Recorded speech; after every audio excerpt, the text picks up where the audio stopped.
तो बैकग्राउंड को टे अवॉइड कर मैंने बहुत किसी अवस्था अच्छे। हेलो गाइज माने मु ए वीडियो रे कास्ट करी कहबे मु केमिति रेवेन्सा रे एडमिशन पाइले माने सीपीटी एग्जाम देइथिले किंतु सेटे मोर मार्कटा बहुत कम आसतिला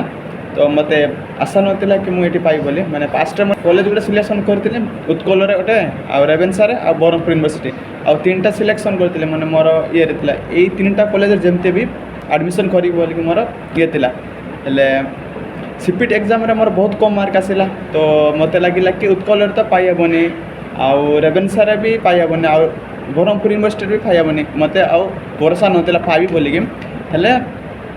अनएक्सपेक्टेड बोले गला माने केमिति माने जोटा कि मते लागी नथिला कि जोटा कि रेवेन्सा रे पाइबी बोली किंतु लास्ट रे आसिला मोर रेवेन्सा रे तो मु जो दिन सीपीटी रे बाहर थिला माने से टाइम रे मु जाइतिले बुलीबा को बदर वाटरफॉल से नारायणपाटना आड़े रिजल्ट देखला पर मते लागला कि बहुत कम आसला मते आशा नथिला मु पाइबी बोली कि तो तापर आउ गोटे कथा आ मु बीटी एग्जाम देइतिले एग्जाम रिजल्ट भी से दिन ही आसला माने सीपीटी रो आसतिला 35 रैंक आ बीडी रो एग्जाम बीडी रो रिजल्ट आसला 20 तो एमती रे मोर कॉमर्स स्ट्रीम आ बीडी रे तो हेबने माने पढ़ा पड़ी नहीं आ एमती रे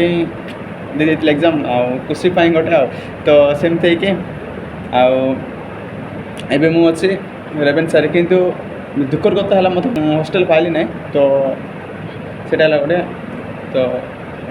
एटा ही आ नेक्स्ट वीडियो देखाबो आ काली को मु जाई के वीडियो बनाबे माने कॉलेज देखाबी तो चलो तो ए वीडियो एठी शेष करबा सो आई